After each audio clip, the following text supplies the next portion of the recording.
আজকে আমি আপনাদেরকে তরকা রান্না করে দেখাবো। তরকা রান্নার জন্য আমি এখানে ডালটাকে খুব ভালোভাবে সেদ্ধ করে নিয়েছি। ডালের মধ্যে এখানে আমি নিয়েছি গোটা মুগ ডাল খোসা সহ, রাজমার ডাল, কাবলি চানা, ছোলার ডাল এবং বিউলির ডাল। ডালটাকে প্রথমে ভালো করে ধুয়ে 2 ঘন্টা মতো ভিজতে দিয়েছিলাম। 2 ঘন্টা ভেজার পরে আমি 6টা স্টিম দিয়ে সেদ্ধ করে নিয়েছি, কুকারে 6টা সিটি দিয়ে সেদ্ধ করে নিয়েছি। তরকা বানানোর জন্য কড়াতে প্রথমে কিছুটা সর্ষের তেল গরম করতে দিয়েছি। তেলটা এবার খুব ভালো করে গরম হয়ে এলে আমি তেলের মধ্যে কুচো করে রাখা পেঁয়াজগুলো দিয়ে দেবো।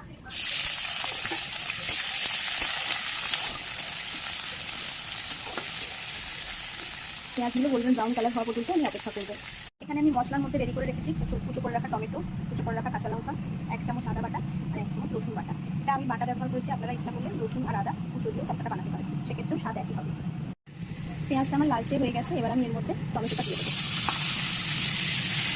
এখানে আমি ছোটো ছোটো 2টো টমেটো ব্যবহার করেছি, বড় টমেটো থাকলে একটা দিলেও হবে। টমেটোটা দিয়ে একটু ভেজে নেওয়ার পরে এবার আমি আস্তে আস্তে রসুনটা এর মধ্যে দিয়ে দেবো।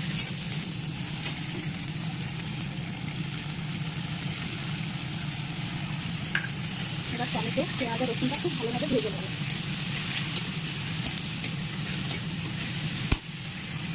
টমেটো, পেঁয়াজ আর রসুনটা খুব ভালোভাবে ভাজা হয়ে গেছে, এবার এতে আমি আদাটা অ্যাড করবো।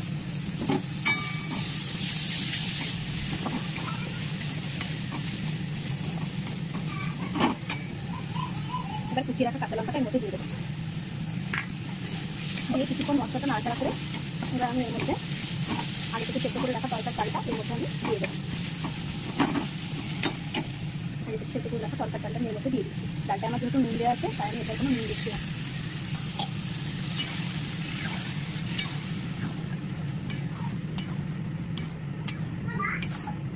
তরকাটা ফুটে গেছে, এবার আমি এর মধ্যে কিছুটা ধনেপাতা অ্যাড করবো।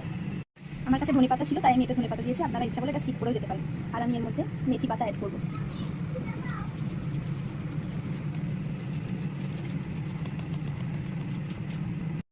এর মধ্যে আমি বেশ কিছুটা মেথি পাতা অ্যাড করবো।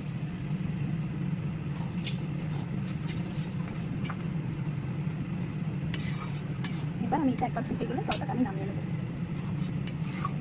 এর মধ্যে আমি কোনো হলুদের ব্যবহার করিনি, আপনারা ইচ্ছা করলে এটাতে হলুদও দিতে পারেন। আমার তরকা রেডি হয়ে গেছে। আমি এই তরকাটা খুব অল্প তেলে ঘরোয়া উপকরণ দিয়ে বানিয়েছি। আমার রান্না ভালো লাগলে চ্যানেলটি সাবস্ক্রাইব করে দেবেন।